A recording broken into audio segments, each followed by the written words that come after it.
What's up? I'm Shane Larkin, and this is the 6 Foot and Under Club.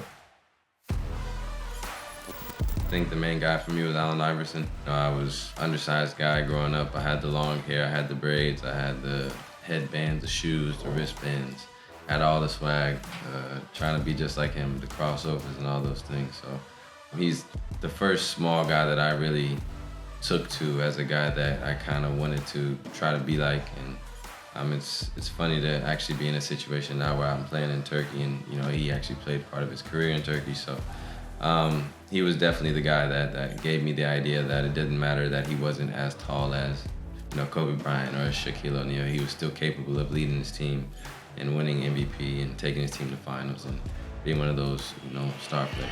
And Larkin, and they give Larkin an open look. Thompson gets it from him.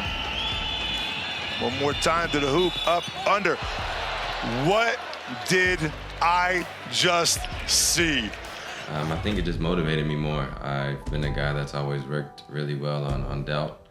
It's been something that's motivated me ever since I was a young child. Obviously, my father was an athlete, so there was some kind of pressure from the outside that I had to do something, I had to become something, and I think that the easy route would have been to kind of follow in his footsteps, but I didn't want to do that. I wanted to kind of take my own chance and make my own path and kind of fight all those doubts. And it's been something that's fueled me and motivated me every time I've hit a back or hit a brick wall or been backed into a corner. It's kind of like these are the moments where you have to dig deep and see who you really are. So I haven't let those doubts or my size kind of limit me in any way, and I've tried my best to kind of use it to an advantage and be as successful as I can. Larkin off the turnover. Gets past Warbecken and past Bartolomeo. Shane Larkin, audacious and outrageous. They're not setting their radar right on the perimeter in this second quarter, but how about the dogged dribble and the spinning score from Shane Larkin? Middle school, high school, I wasn't a highly touted recruit. I wasn't the tallest guy. So a lot of those teams recruit based on the potential of a guy. So if you see somebody that's, my height, that's not super strong and, didn't look like he would be able to perform at that level, they maybe get overlooked more than the next guy who might not be as talented, but he has the physical size and the physical attributes that you may be looking for. But, basketball is a game at the end of the day that you have to produce. And I think, everybody has their own body, their own shape, and their own way of playing. And it doesn't matter if you're the shortest guy on the court or the tallest guy on the court. If you can impact the game and help your team win, that's who should play. High for the board and then pushing coast to coast beneath the foul line. Larkin! Club it to the court, but still connects on the corner three-pointer. I think the advantages are you're lower to the ground, so you're most of the time going to be more agile, more quick than the next man. And you're going to be able to speed up and slow down and change directions quicker and at a better rate than the next guy. So I think that's kind of the things that I've always focused on. And then obviously being able to shoot the ball is just an added thing on top of that. But you have to find a way to use those things to your advantage. And, those guys are going to have the size, they're going to have the strength, so they're going to try to use that against you, but you have to use your speed to kind of make them at a disadvantage by moving faster than them or working harder than them or being able to change the tempo of the game. So, it's not always just a physical battle, it's mental as well. You got to think the game through at this size to kind of understand where you're going to be able to be, effective. But I think it's just something that you have to learn as you go. And I think I've done a pretty decent job at using my size to my advantage, and I've been able to accomplish some great things. Mincic drives, kicks. It's a tough catch for Shane Larkin. Deep into the shot clock. How about that for speed and body control? And he gets the shooter's roll. How on earth did he catch up to that basketball that he put practically 3 feet in front of him? I grew up playing American football, and that's like a very, very physical game. And my father is actually responsible for me playing that because he probably knew I wasn't going to be the tallest guy. And he wanted me to have that physicality and that strength and not to be afraid of contact. And I think whenever a taller guy does try to take me down to the low post and try to use his size as an advantage against me, I think I take it somewhat personal because it's just like, you may be taller than me, but you're not stronger than me. You're not going to be able to back me down and shoot a layup. If anything, you're gonna have to turn around and shoot his fadeaway jump shot, but that's the only thing that's gonna happen down here. So I think you just gotta use it as a, like I said, as motivation, and you gotta take certain things personal, and you gotta use those things to kind of make you push harder and fight harder when you're out there on the court.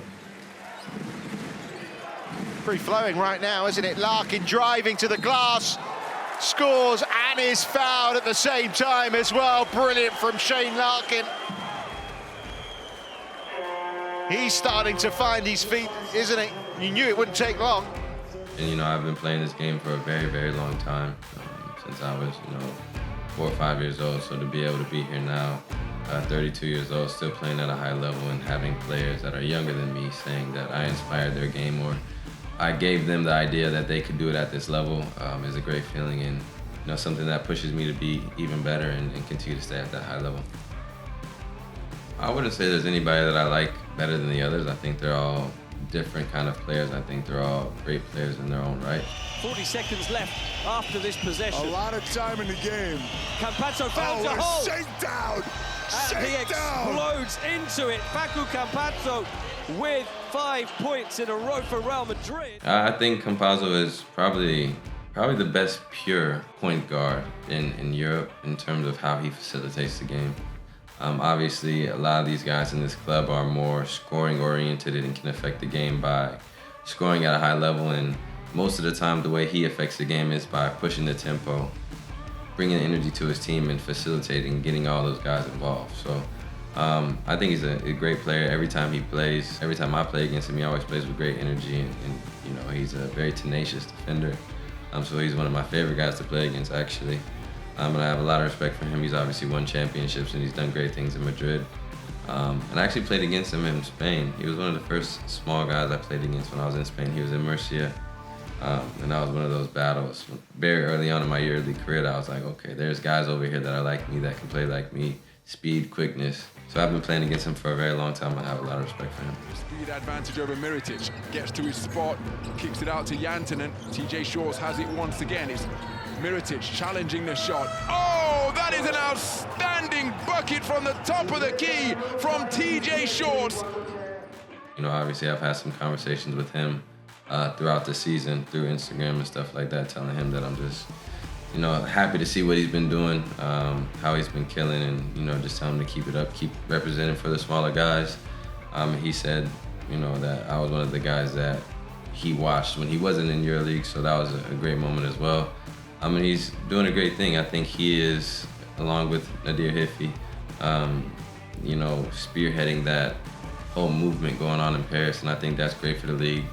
The fans are getting behind them. It's a great city that if we can bring more attention to the game of basketball there, with how they play, how fun they are, the energy that they play with, they're always smiling, dancing and stuff. I think that's great for the league to, bring that youthfulness and that energy. So I think he's doing a great job there, and I see a very long and great career ahead of him.